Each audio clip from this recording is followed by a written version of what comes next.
Now we see the discussion on privileges of parliament and state legislature. Now it's very important because you must have seen that the term privileges has been used time and again at various points of time in various discussions.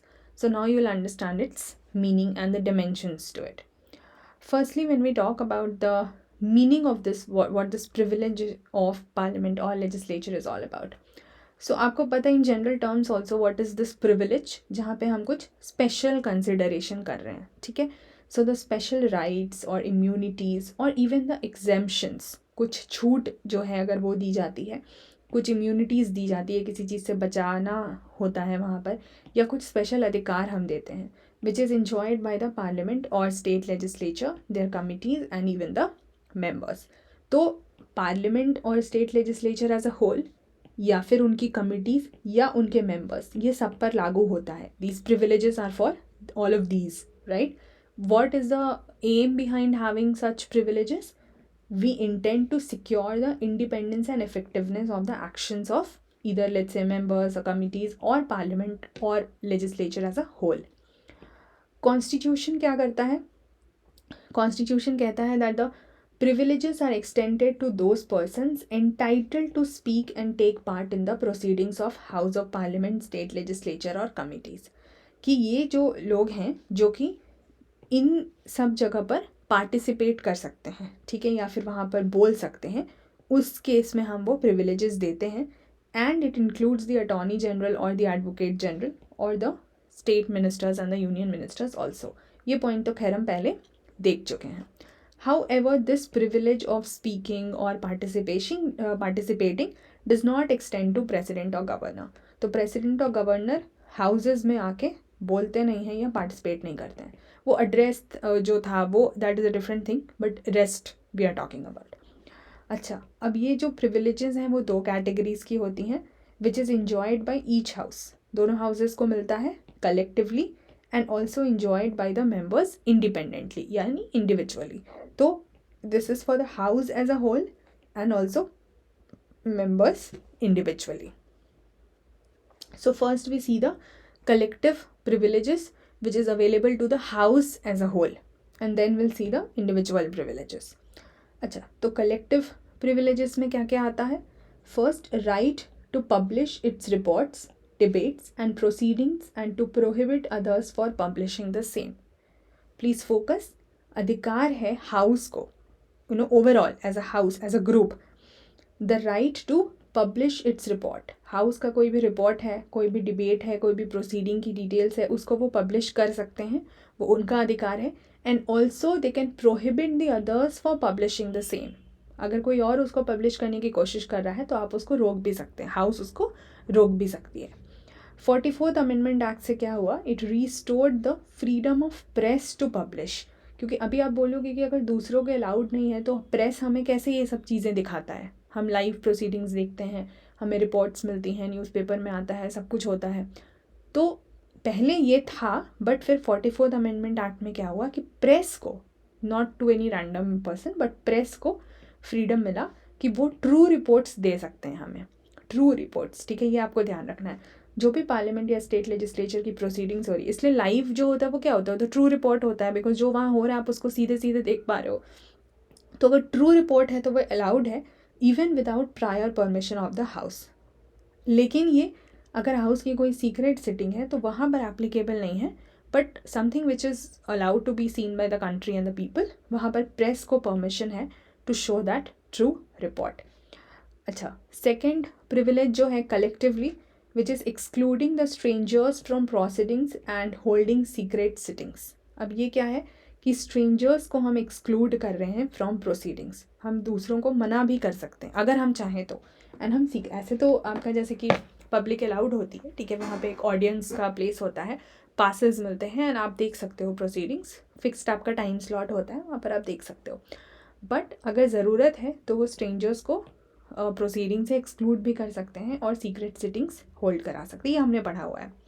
Also make rules to regulate the own procedure, conduct of business and adjudicate upon such matters.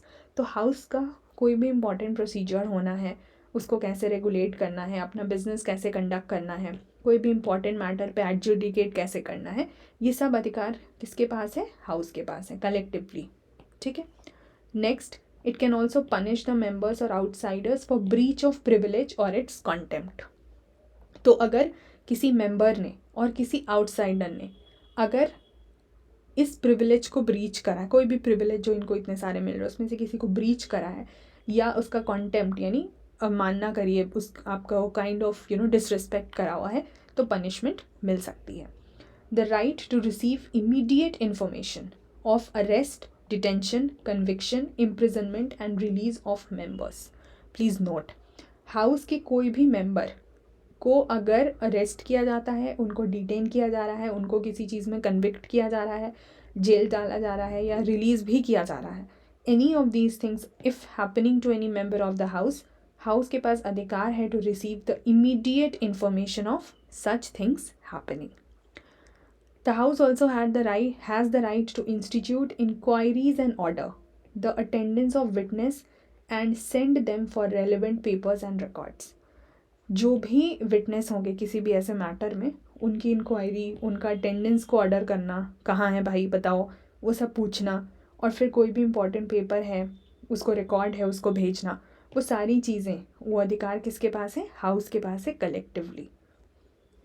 Also the courts are prohibited to inquire. अब ये भी आप separation of powers में use कर सकते हो क्योंकि हम यहाँ जुडिशरी की बात कर रहे हैं। ठीक है, तो जुडिशरी और लेजिस्लेचर की बात कर रहे हैं बेसिकली। तो कोर्ट्स जो हैं वो प्रोहिबिटेड होते हैं, उनको अलाउड नहीं होता है to inquire into the proceedings of a house और इट्स कमिटी। वो अपना पर्सनल पूरा हाउस का मैटर होता है। नो पर्सन, चाहे वो कोई मेंबर हो या आउटसाइडर हो, can be arrested and no legal process, either a civil matter or on a criminal matter, can be served within the presence of house without the permission of presiding officer. House के बाहर जो हो रहा है सो हो रहा है, that is a different thing, but within the house without the permission of the officer कोई अरेस्ट नहीं होगा, किसी को भी नहीं, without the permission of the officer, और कोई लीगल प्रोसेस नहीं चलेगा, सिविल हो या क्रिमिनल हो। हाउस के बाहर जो होना है that is a different thing. So ये पूरे हाउस का कलेक्टिव प्रिविलेजेस में ये सारी चीज़ें आती हैं। Moving on to the individual privileges जो मेंबर्स को एक्सक्लूसिवली अवेलेबल हैं। The first, that the members can not be arrested during the sessions of parliament, we have seen this. अच्छा, और उसके भी कुछ स्पेशल केसेस होते हैं, जैसे 40 दिन before the beginning and 40 days after the end of session, वो चीज़ वैलिड रहती है। But this immunity is only available in the civil cases, not in criminal और preventive detention case. Freedom of speech होता है to the members in parliament और state legislature. No member is liable to any proceedings in any court for anything said और the vote given by them in the parliament और the committees. ये भी हमें पता है, ये सब हमने पढ़ा हुआ है पहले, कि कोई भी मेंबर जो हैं उनको कोर्ट की किसी प्रोसीडिंग के लिए वो लायबल नहीं है। उन्होंने जैसे कुछ भी बोला है हाउस में, या कोई वोट करा है, या पार्लियामेंट्री कमिटीज़ में कुछ कहा है, तो उसके लिए उन पर कोई कोर्ट केस नहीं चलेगा। ठीक है, और this freedom is given through the constitutional provision also and rules of procedure of house also. The members are also exempted from the jury service. They can refuse to give evidence and appear as a witness in a case pending in a court while the parliament is in session. ये तब के लिए है जब parliament session में चल रहा है, तो जूरी को जस्टिस में जैसे कर एविडेंस की तरह आना है या विटनेस की तरह आना है, तो वो मना कर सकते हैं जब तक पार्लियामेंट सेशन में चल रहा है। ठीक है, so this was all about the individual privileges. So here we end the discussion on the privileges of parliament and state legislature. We have seen it both from the perspective of collective and individually. So we have smaller, I think 2 more videos for this.